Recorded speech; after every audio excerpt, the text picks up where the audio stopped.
Bonjour, à la maison, il est Jérôme, mais ici, il est Jean de Tiffauges, un héros du Moyen-Âge, spécialiste des armes de l'époque. Aujourd'hui, rencontre avec un animateur d'un autre temps pour ce nouvel épisode de Dessine-moi un été.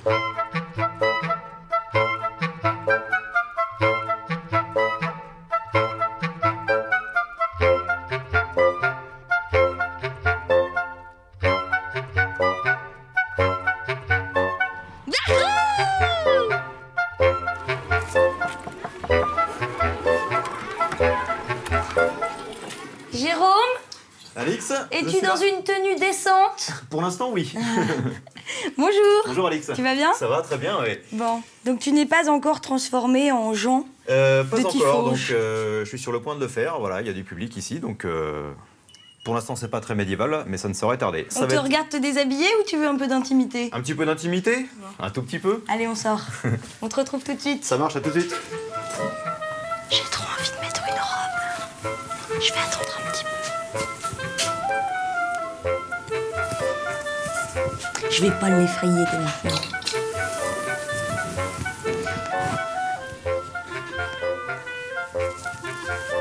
Ah, ça c'est moi. C'est important d'enfiler ce costume quand t'arrives le matin pour Oui. vraiment te sentir dans ton rôle. Oui, oui. C'est pas pour se sentir dans le rôle, mais dès l'instant où on a le costume, on sait que le visiteur sera plongé déjà dans le Moyen-Âge. On sent que ça y est, il est plongé quelques siècles en arrière et que il va vivre dans le Moyen-Âge pendant quelques heures. Donc le costume sert essentiellement à ça. On a deux outils de travail, c'est l'horloge. On suit sans arrêt l'horloge, parce que chaque minute compte. Toutes les animations s'enchaînent minute par minute. Et voilà. Et ce tableau qui résume à peu près tout ce qu'on va faire aujourd'hui. D'accord. Jérôme, c'est toi là. Et voilà. Donc toi, tu es héros. Et le planning des rôles sur les spectacles. Voilà. D'accord, Donc ok. à midi, c'est moi qui officierai. Où sont les villageois? Je ne vois personne. Pour l'instant, personne, mais ça ne saurait tarder. C'est ici qu'aura lieu le spectacle dans un petit quart d'heure maintenant. Donc Donc là, les gradins sont vides. Pour l'instant, les gradins sont vides. Voilà, notre public est entre les mains de mes collègues. Ils sont en train de parler armure, de parler arbalète, de parler guerre au Moyen-Âge, etc. Et nous, on va voir les coulisses là. Et nous, on va voir les coulisses et se préparer pour le spectacle. Et la boucle d'oreille à l'époque. Ça existait, ouais. Ah ouais? Ah oui, d'accord. Oui, C'est mais quoi le quand rythme t'arrives, l'été? Le rythme l'été, on travaille pratiquement 6 jours sur 7, avec beaucoup de monde, avec un peu de chaleur, donc la fatigue qui s'installe, etc. Donc ouais, c'est un rythme assez élevé. Faut être assez patient, mentalement quand même, et puis avoir une bonne condition physique, oui, parce que c'est un rythme à tenir. Ouais. J'avoue que quand arrive le 20-22 août, que la fréquentation commence à diminuer un peu, ça fait un peu de bien quand même. Ouais. Ouais. Donc là, à 10 minutes de l'entrée en scène, il se passe quoi dans les coulisses? Là, tous mes collègues vont arriver. On va choisir nos costumes pour le spectacle. Donc chacun aura un costume bien défini. Tu rechanges de tenue. Je vais rechanger de tenue à nouveau. T'es jamais en civil dans le château. Il faut toujours que tu sois en costume. Rarement. Je suis parfois en civil lorsque j'ai des missions un peu plus techniques, montage de plateau, de lumière, etc. pour des événements. Mais je suis très très souvent dans cette tenue. Suce aux anglois!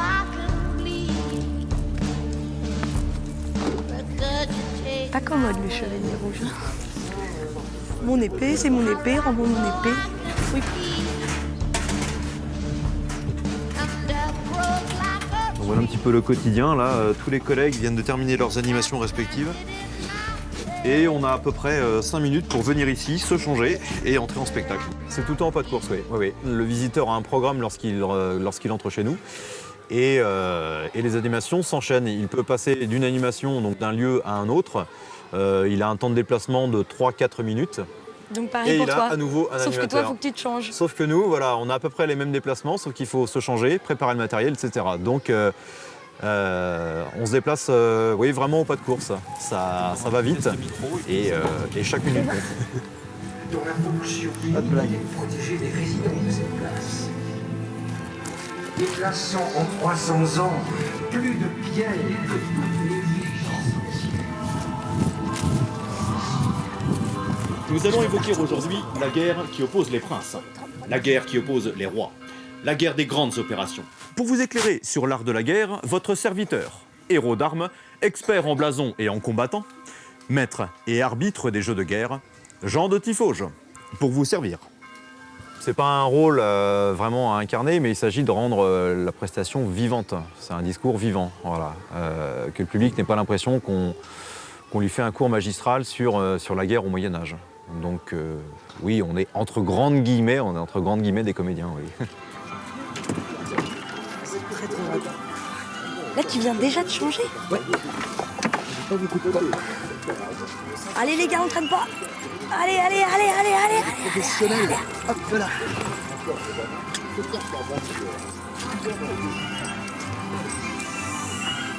Ça traîne les gars là. L'arbalétrier possède une arme diabolique. Ses traits, ses projectiles peuvent transpercer n'importe quelle armure ou protection. Ça y est, en 3 minutes, ils sont changés, ils sont prêts à retourner au spectacle.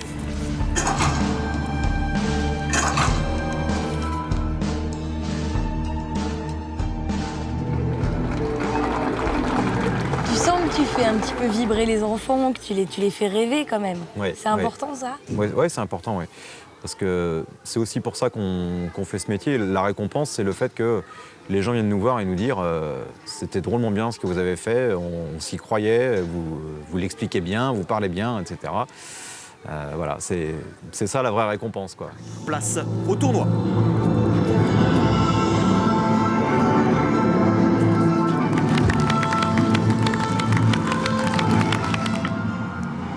Pas de problème particulier?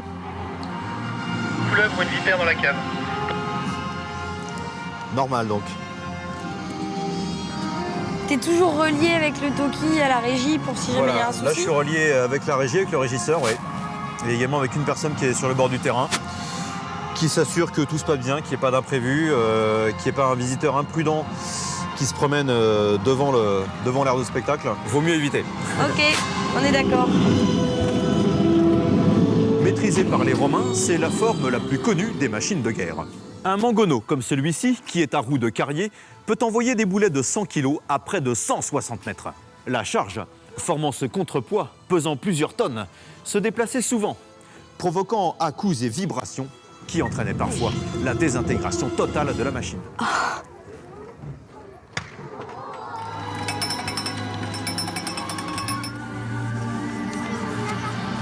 Attention, ça repart.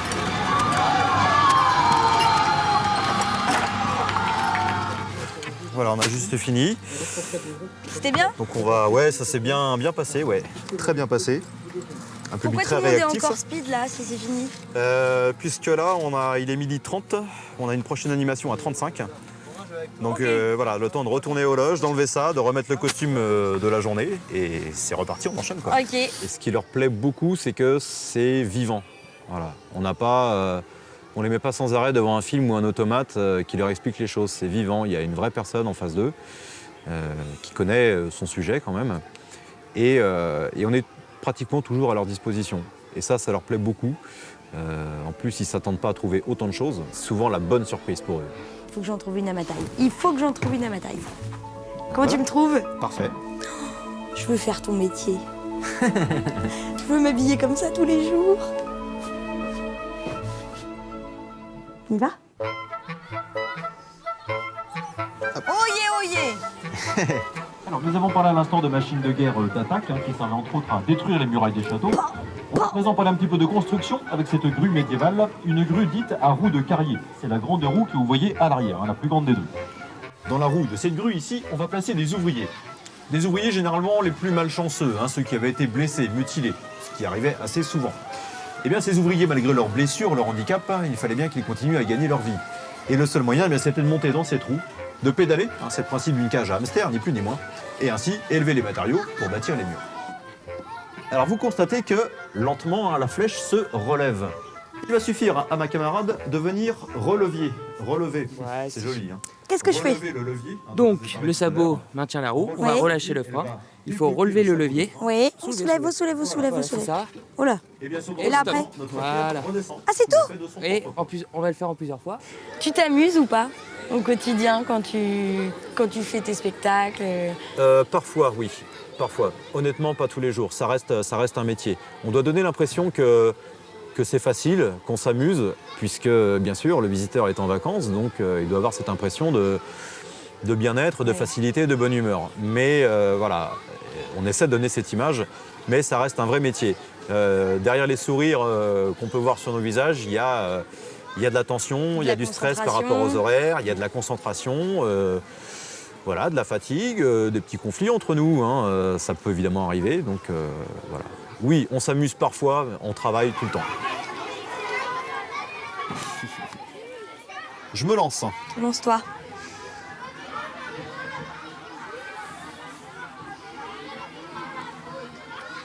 Et c'est ce qui retiennent souvent les enfants ici. C'était bien, Tifauge? En gros, ils ont tenu 3 choses. Ils ont eu les chevaliers, ils ont eu des chevaux, et ils ont tiré à l'arbalète. Alors ça, c'est quand même pas courant de pouvoir manipuler une arbalète. Et c'est quelque chose qu'ils retiennent beaucoup. Donc, moi, c'est ce que je retiendrai de ce métier, c'est qu'on leur fait plaisir en leur mettant une arbalète dans les mains et en l'utilisant. Et ça les marque beaucoup, beaucoup, surtout pour les plus jeunes. Oh!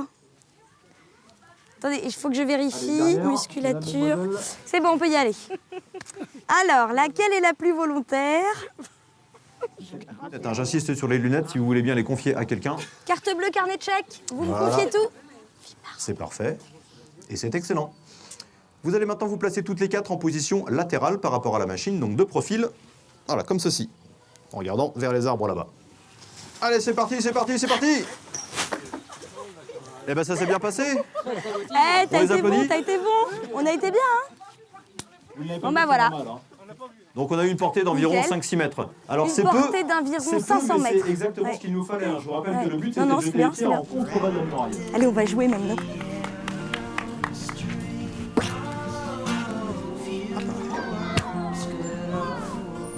Juste un peu à côté. Ah oui, elle est pas dans la cible. Je peux tirer là? Tu me garantis le 3 points?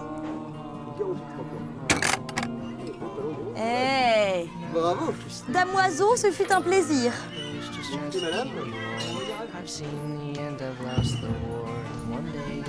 Quel est ce bruit? La guerre est déclarée? Conarnage, mon cheval! Bon, moi je reste jouer ici. Je vous souhaite une bonne fin de journée et je vous dis à très vite pour un nouvel épisode de Décide-moi un été.